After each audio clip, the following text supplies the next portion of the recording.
Hey guys, it's not my first time recording this one, actually. I did a take of it this morning and it was just a little bit clunky, but I might go with that one, but I'm going to sit down and just do one more take and see how that goes. So the last time I did it, I was actually playing that riff in a bit of an easier way this time. The last time I was like putting my finger down on one of the things in a different way, which made it harder to do. But anyways, I couldn't really get it down. I kept trying to redo it because I wanted to get the perfect take, of course. I wanted to kind of meet my own sort of ideals and reap the security of, facilitating my own sort of practicalities.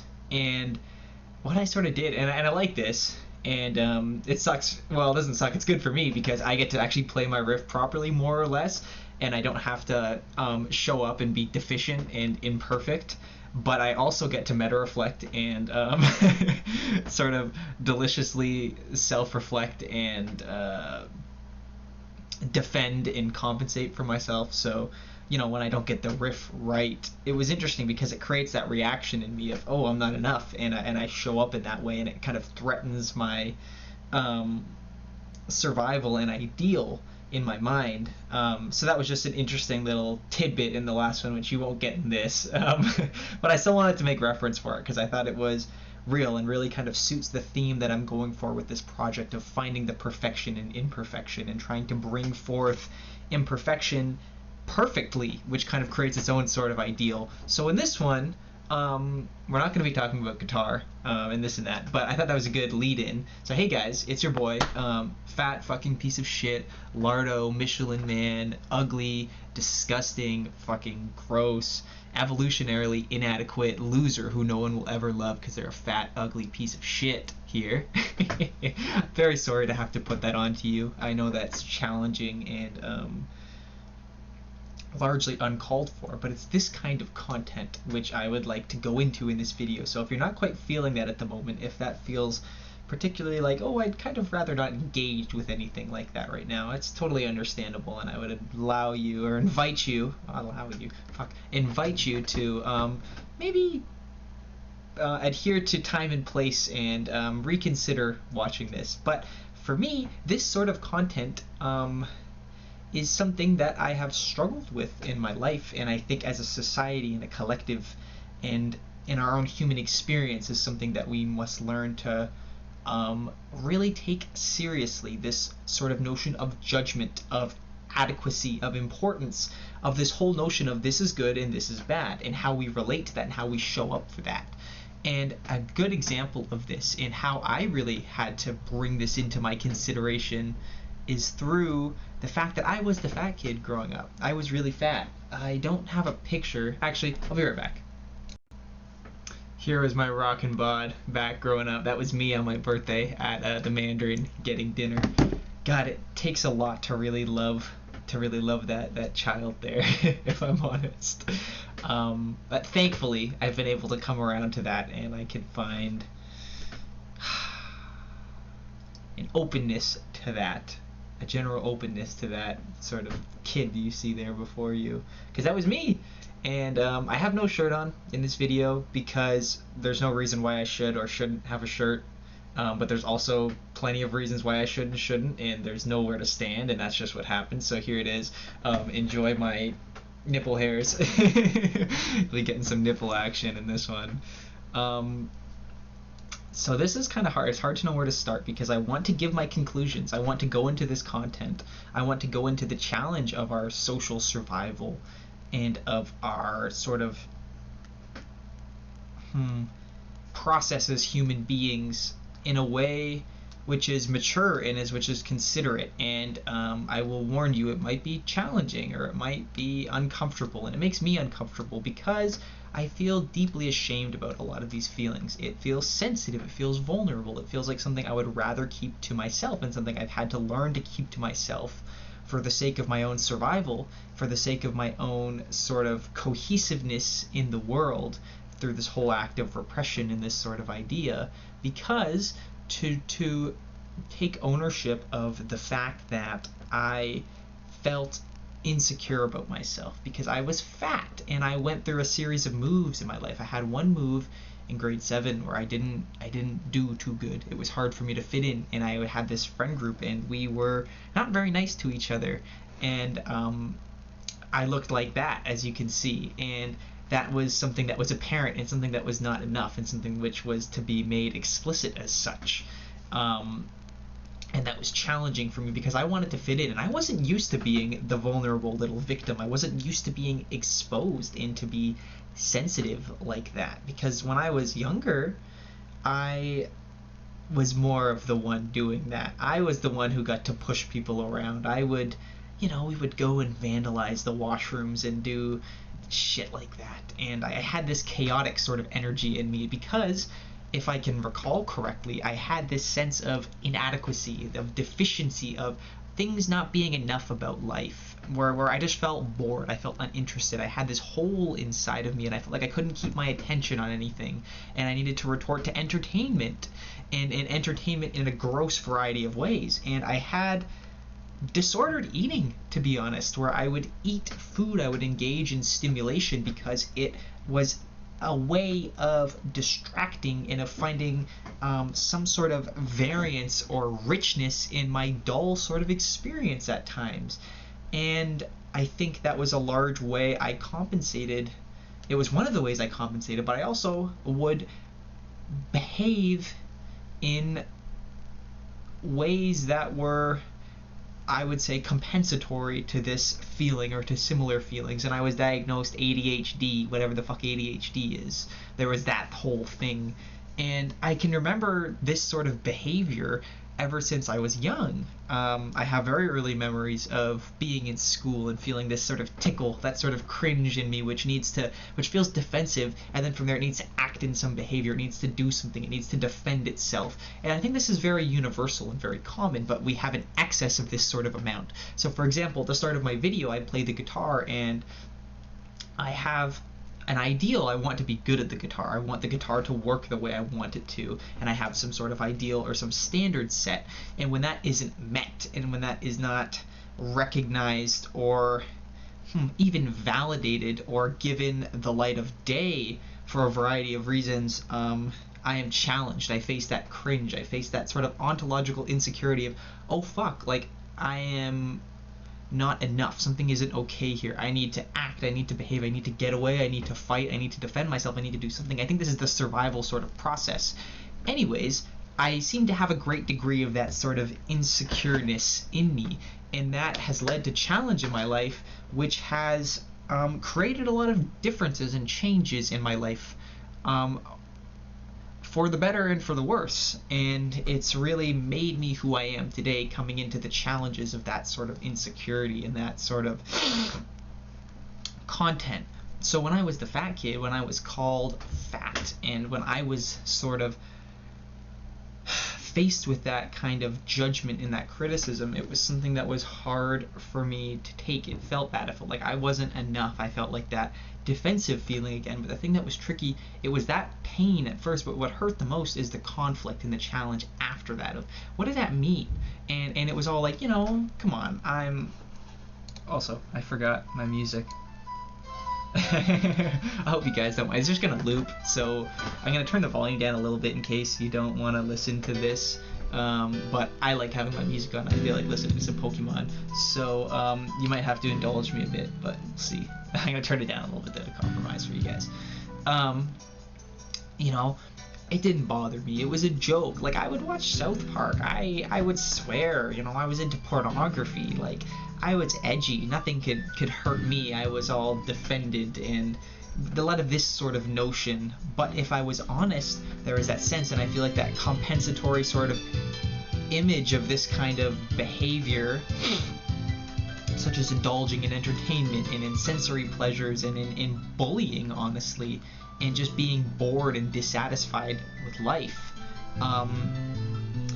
I think it was a similar sort of process which was being activated in these moments of when people would judge me, and when I felt like I really felt that sense of things not being enough, and I had to kick it into overdrive. And what was even more not enough was the fact that my not enoughness was not enough. That was the real problem of, God, my friends tell me one thing. My friends tell me I'm fat and I'm inadequate, and when they would do that, it hurt me, and I had to defend myself and compensate, and it hurt even more the fact that it hurt. So I would put that hurt back onto them, and I would make the jokes and stuff at them, and we would be ruthless. God, I was really good at getting under people's skin, because I think I have a natural sensitivity and a natural empathy, and empathy is not what you think it is. Empathy is to know what you feel, to know what you think, and when I know what you feel and I know what you think, I know how to get under your skin. I know how you work to an extent, and I can project my own universal humanity onto you for better or for worse, and I can understand what makes you insecure, what is most important to you, what I can dig at, and I can criticize, and I can take away from you in order to bring about your deficiencies. The same way, if I took food away from someone and they starved to death, like, it's a fucking prank, isn't it? Come on, why are you such a bitch? What are you gonna do? You don't have food, you can't eat? Why are you fucking loser, you fucking baby? But if we take the idea that our needs exist on a hierarchy and on a spectrum, and when we get certain ones met, the necessity of these higher ones are just as important as the lower ones, at least more or less. When we take away love and esteem and social belonging and these things that we are said to need, we could say that in criticism and in this challenge of caring what other people think, of criticism and of this sort of process, that it's the same sort of idea. So I could understand that in others, and I could be particularly ruthless as well, and we had this whole sort of dance in that phase of my life, and it was very uncomfortable, to be honest.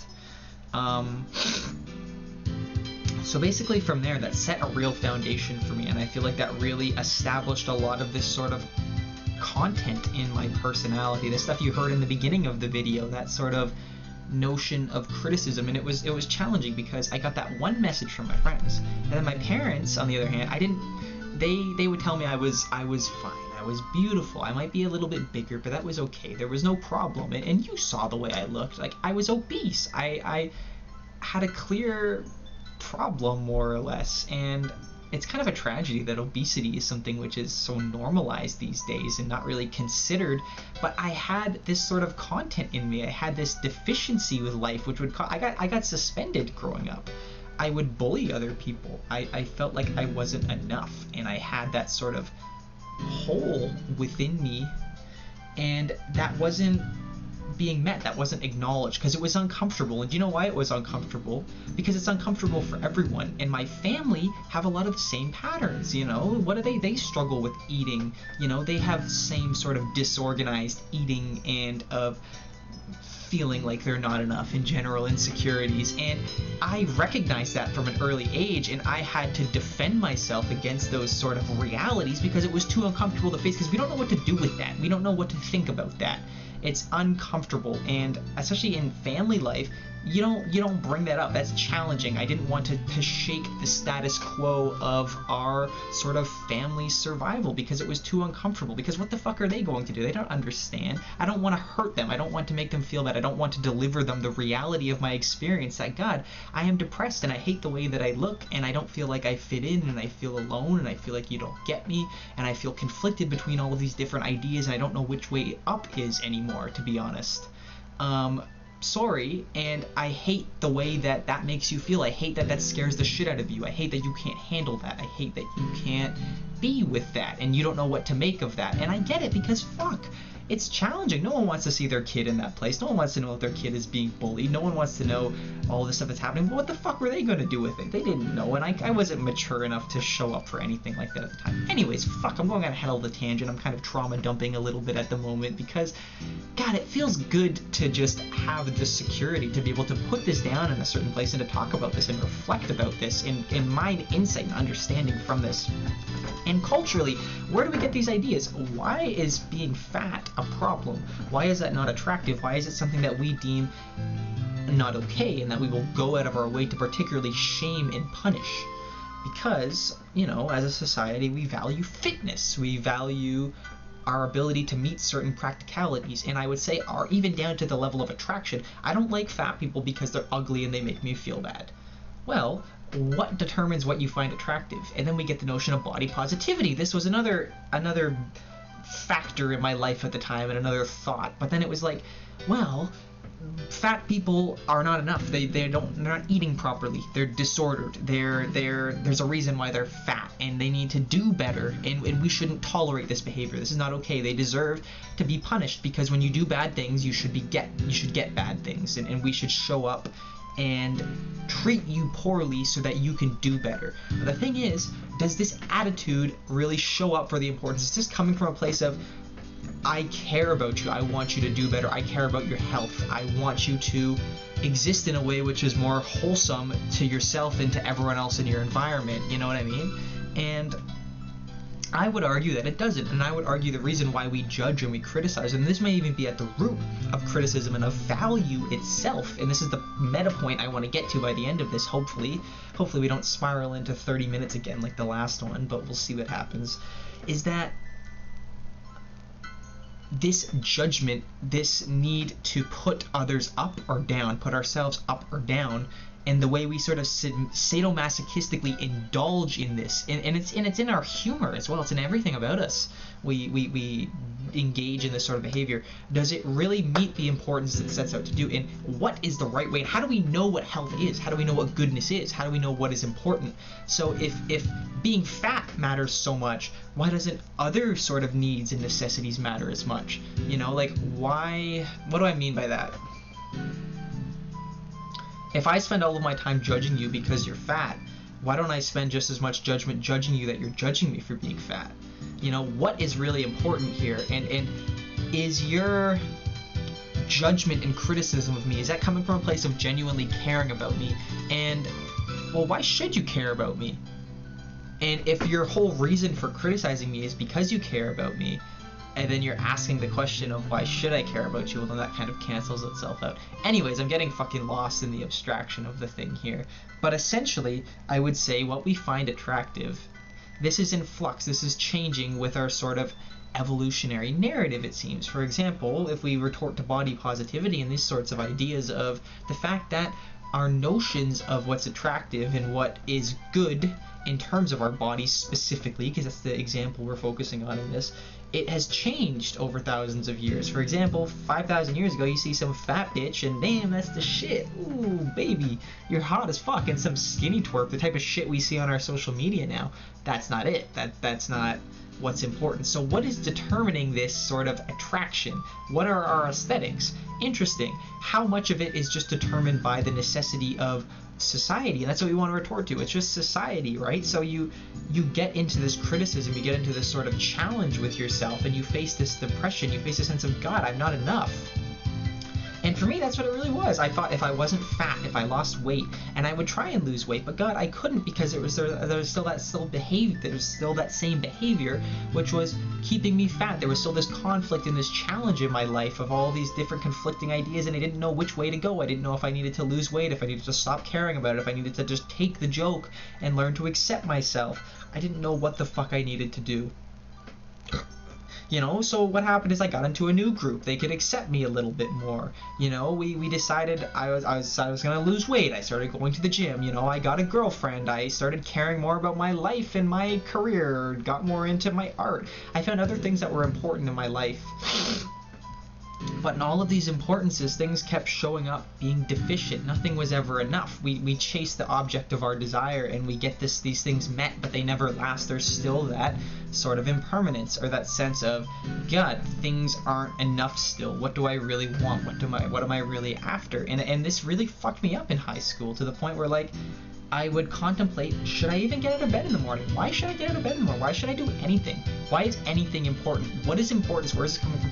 What do I really want out of my life? And, like, I remember one morning, like, what if I just stopped? Like, so we have this measurement in the morning, like, I felt like shit, and it's like, what if I just didn't get up? So my mom would come into my room, she'd be like, what the fuck? What's wrong with you? Are you okay? You know, like, some bad shit. Like, what if you just decided to not get up in the morning? And all of the boundaries and the calculations and the measurements we make around that, what if I just stopped and didn't do anything? And touching the void, touching nothingness, touching that emptiness of our experience,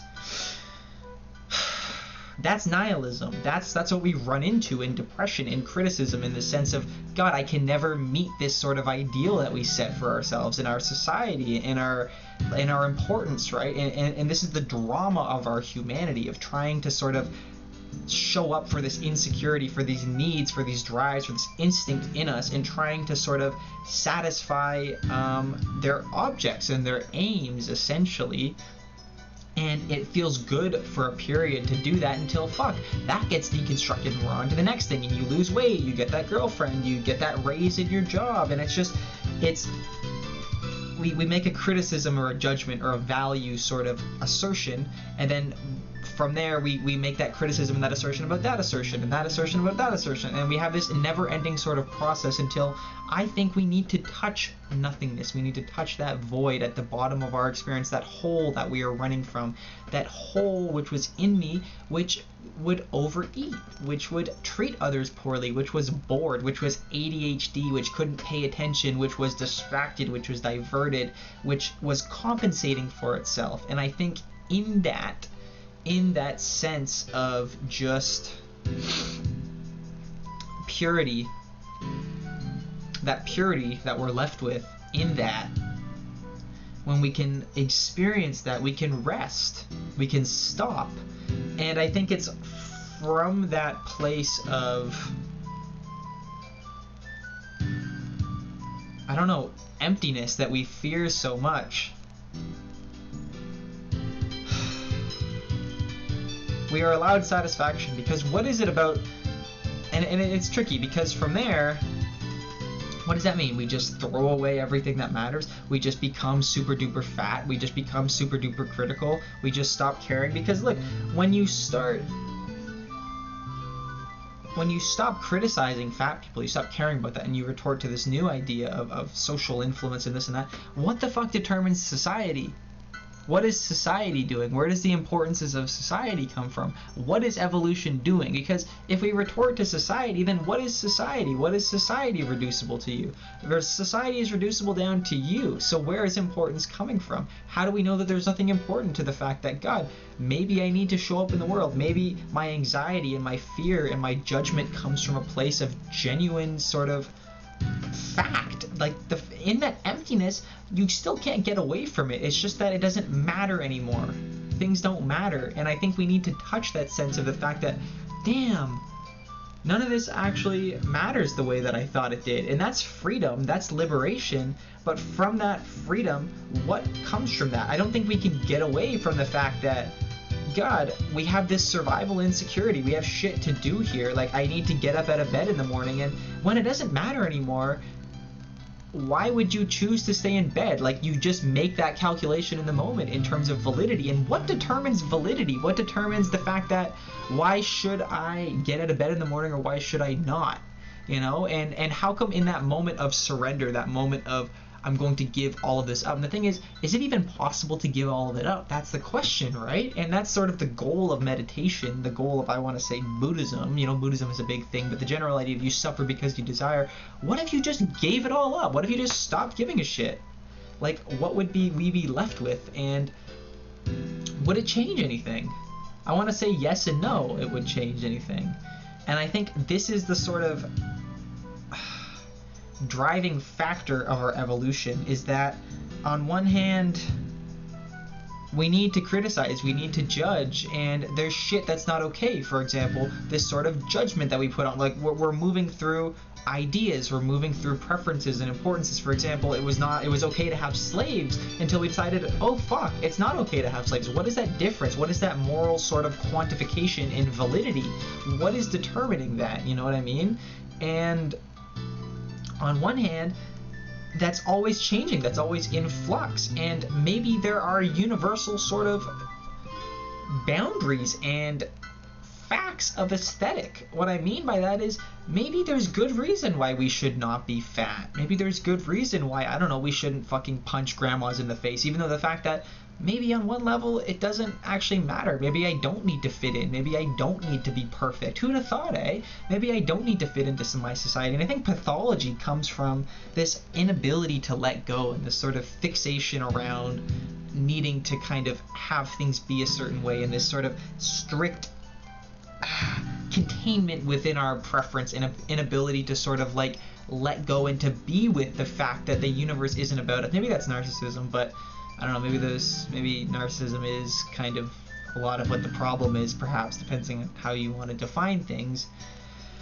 But as you can see, this was a fucking challenge for me because I seem to have a lot of that insecure content within me, and it caused a lot of change in me. It caused me to question a lot of shit. It caused me to really have to touch the fact that I didn't know what things meant. And I think it made me a stronger man in the end. And I think our conflict and our challenge and these challenging facts that we have to face are necessary, dude. I think this is evolution working itself out and becoming aware of itself and recognizing, like, what happens when evolution turns in on itself, when that will, when that drive to get you out of bed in the morning, when that turns back around onto its own very volition and it just gives the fuck up, when volition volitates.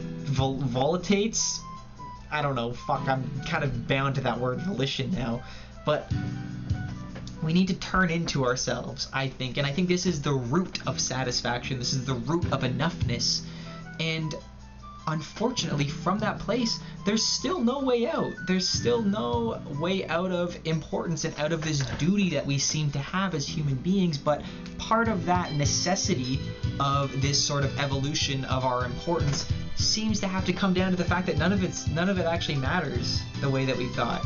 And I think what we're doing is we're trying to compensate with all these different ideas, and it's uncomfortable because fuck, I don't know how you felt, but that content in the beginning of that video, that critical sort of judging terribleness, it's a fact, it's a reality, it's a way that we relate to each other, it's a way that we relate to ourselves, and I'm not afraid of that content. The way out is not, in my view, always being positive about things. I think we need to hold the fact that we have judgment, that we have this sort of criticism perhaps, and hold that in the highest sort of consideration perhaps. Why do we feel the way that we do? Why do we feel strongly about things? What is important to us, and how do we meet those ends? How do we meet those ends? And I would say criticizing, being so mean and so rude, and this sort of shame-based attitude, what does that result in, and what do we want? How does that feel? You know what I mean? How does that feel? And it comes down to that irreducible sense of, God, like, I'm pulling myself around by a whip. I'm making people feel bad. Like, I feel bad. And what I really want, if I'm honest, and it's tough because there's all these conflicting sort of notions of myself, and that was really the challenge, is that, God, there's stuff in me which wants one thing and another thing which wants the other, but it seems like there's this emergence within me which just wants to find peace with itself, which just wants to be enough. And I think in actually giving ourselves to that, and I think that's what we want, that's why we move towards positivity and we have all these different ideas and stuff. But I think to have that positivity, and I've touched on this in my nihilism video, is that we need to accept the fact that we don't have that positivity. And my real take on it is that it doesn't scare me anymore, if I'm honest. Well, it fucking does. It scares the shit out of me, the fact that, oh God, like, I am a insecure, sort of small, defenseless sort of creature, fully dependent on its environment and its habitat. And if I don't fit in, if I'm fat, if I'm ugly, if I can't play the guitar properly, if I can't get a job, if my parents don't accept me, if you guys don't accept me, if this and that happens, God, I'm gonna feel bad, and I can't get away from that. But in that recognition that, oh, that's the case, that's what's happening, the fact that we can't get away from that and that we need to learn to compensate for that, it's just levels and levels of compensation, I think. So with that, we have this notion, don't care what society thinks, don't care what other people think. But can you do that? Can you get away from that entirely? And does it make sense to do that? Do we not need to repress ourselves to an extent? Do we not need to show up for importance? And when you get away from this fact of judging other people, do you not just start judging the people who judge? And does that really meet the ends which you're trying to meet? Does that really create the sort of love and compassion and wholeness that we're looking for? And I would say the fact that our development comes from a place of challenge, of critique, of criticism, of anxiety, and that content doesn't just flip off like a light switch. We don't just decide one day that, oh, I want to be good and I'm not going to judge, or I can see some fat person and I can find something beautiful in them. I can see them beyond my preferences. And does all of that preference just go out the window? We have this idea that, like, fat person is as beautiful as a not fat person. Sure, fuck, what the fuck determines beauty? Who am I to say what is beautiful or not? But what is the universality there? Is there no sort of fact of our aesthetic value, and where does societal importance come from? And if we want to reduce it to some boogeyman of society and say society's changing, man, it was so different before, well, then what is determining that difference, and what is that change, and is there nothing behind that which we can retort to, or it's just fucking randomness? Well, even if it's just randomness, here it is, dude. This is the importance. And can you really tell me that?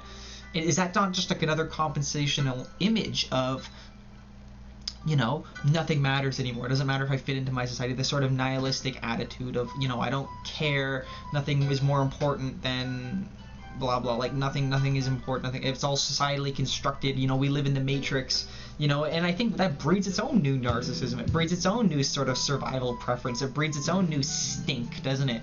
At least I think, and I noticed that in my experience when I was in high school and I became Mr. Depresso, contemplating everything, and fuck, maybe you come to some insight, maybe something fucking flips in you, and it's like, God, I don't need to treat you like shit anymore. Everything that I think about you doesn't matter and is based in my own sort of evolutionary preference, which is changing and mutating, doesn't even know what the fuck it is, and is just sort of trying to compensate for itself and survive because it's this little sort of individual organism in this whole fucking vast cosmos of everythingness, and it's scared and it's lonely and it's fucking doing its best, and it's confused. God damn it, it's confused, and maybe we come to some sort of clarity, but from that clarity it breeds its own new sense of, you know, I'm out of the matrix, I have escaped the ocean, you guys are all fish swimming in the ocean, you know, and now we build our own new importance, our new ideological Jenga tower, and that's gonna collapse. I'm sorry, it's all gonna collapse. But I think there's no way out of that. I think even as I do this, and as I retort to the fact that, like, I don't know what importance is, I don't know what the fuck we're doing, I'm still holding that as its own importance. I'm still setting that ideal. I'm still saying that, you know, I wish my guitar playing was better, or what I'm doing is I'm reflecting on the fact that I wish my guitar playing was better, building a new importance out of the imperfection of the perfection of the blah blah blah blah blah. It gets very confusing very quickly. That's why I say there's no way out, and I don't think the answer is to find a way out. I think the answer is to be with what is happening and to pay attention. And I think what's happening is the fact that none of it matters, but it matters so little that it matters, and here it is mattering. Here it is. I don't know what the fuck it is. I don't know what the fuck it's doing, and I think we need to let go. But what does it mean to really let go? I don't know. I don't know. But I want to feel better. I don't want to have to hurt so much. I'm sorry. I care about you, but I care about you so much, and what I care the most about is the fact that I don't care, and I can show up for that in me, which is, God, critical like that, and I can have that recognition, but I'm not afraid of that anymore. I'm not afraid of if someone thinks something about me, because I can see through it, and I can understand that it's not about me, it's not about my preference, and I think we need to show up for that which we don't care about with the most care, and that's hard, because morally, what does it mean? What do we do? What do we do with our society? What do all these questions mean? How do we find consensus? How do we come together? How do we actually embody this sense of the fact that nothing matters and the sort of wholeness which comes with, God, it doesn't matter, I'm enough, I don't need to be any way other than I am, like, I'm okay, God, and like, it's okay to not be okay. But I guess my point is,